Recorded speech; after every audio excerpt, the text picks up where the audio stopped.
The rate of inflation hasn't increased this much since 1982. It reached 6.8% nationwide between November of last year to November of this year. So if one of your New Year's resolutions is to save more money, a financial advisor has some advice to help cut down on costs. Derrick Kinney joins us now, and he's the author of a new book called Good Money Revolution. All right, Derrick, you have a few tips to talk about. Your first is to take a close look at all your subscriptions. Yeah, the key here is to look at what's essential versus what's not essential in terms of the money, your hard-earned money that you're paying for every single month. So you don't want to cut back everything, those channels you really love and enjoy, but maybe it's not the deluxe package or multiple packages. Trimming that down can be a great way to save money, but then the key is to put the money towards your goals and not spend it somewhere else. Yeah, that's a good idea. I'm already thinking of a laundry list of things I could probably go back and look into that I might necessarily not use anymore and not pay for. You also suggest taking a look at all your bills, like insurance, even your internet bills. And you say now's a good time to start looking for new deals. You know, I call these, look at what I call commoditized expenses. So think about your automobile insurance, your homeowner's insurance, your renter's insurance.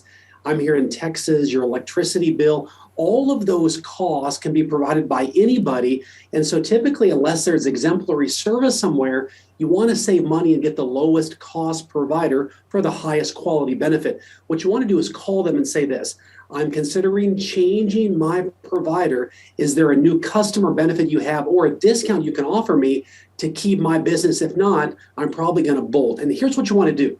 You want to capture and keep that. So you're capturing those savings. And then by keeping that, you want to direct the money elsewhere to pay off the house quicker, to pay down the debt quicker, to save for the trip you want to go on. That way you're saving money and having something to show for it, and not just simply saving money and spending it somewhere else. Okay, let's talk more about that. Give us some advice for people who are eager to get out of debt, who are working hard to do that, especially as so many have been struggling during the pandemic. What's your strategy there? Well, and my heart goes out. I know that so many people aren't paying what they're worth right now. They may not be in a job they even like, and they've got bills that are simply crushing them down.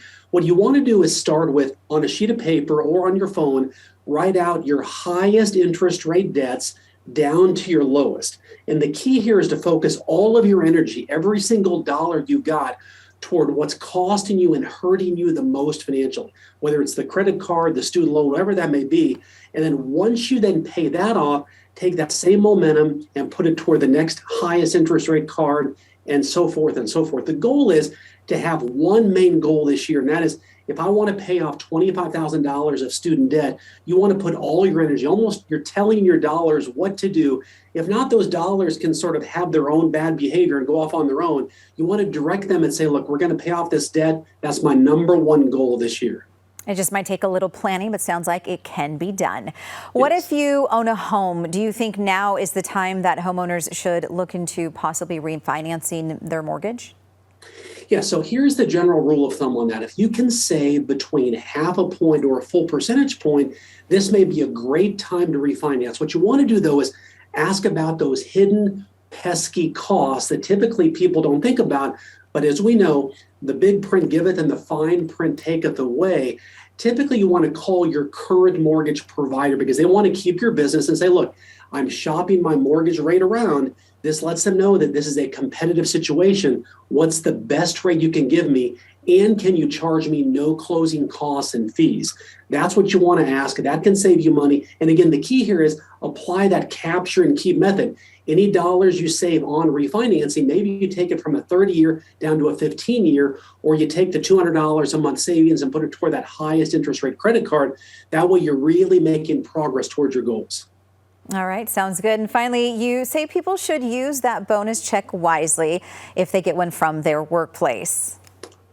That's exactly right. So many people, when they get a bonus check, suddenly the new car or truck appears in the driveway, that new computer appears on their desk, that new toy appears in the house, and you really haven't made any progress. Right now, I believe you want to play a game, and that is, what if you had to cut your salary by 20%? Your boss came and said, look, we've got major problems at the company. We've got to have a job cut or a pay cut, and you had to find ways to save money. That's the mentality you want to have. So when a bonus check comes in, I call those pennies from heaven. Have a plan ahead of time before the money gets there, but put it toward where your biggest financial pain point is to solve as much of that pain as possible.